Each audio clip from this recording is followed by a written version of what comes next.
Eve gelende görürsen. Satanda bilmişim. Aşağılarım ay maşallah olsun.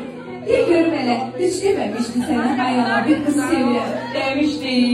Nerede istedim vermediler. Ben de kasıttım.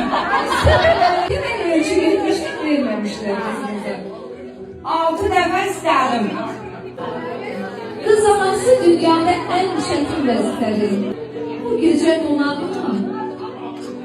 Boynumda yıkılan. Sabah senin toyundur. Saatler yakınlaşır. Kürteleyip gözümden. Hayalimde dolaşır. Ağır sana.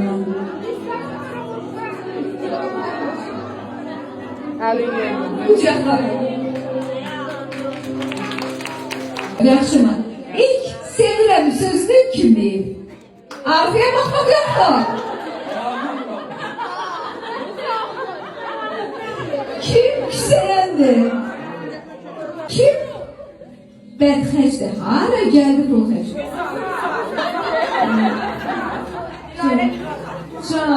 Can, görürsən qaynana necə tanıyır gəlini? Yaxşı, görüşü həmişə kim yubarır? Baxma arxaya.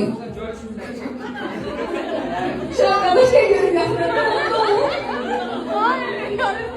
Onlar ama görüşürler, aileden alın. Yani o tanrı olmuyor. İnşallah görüşəcəklər, hə?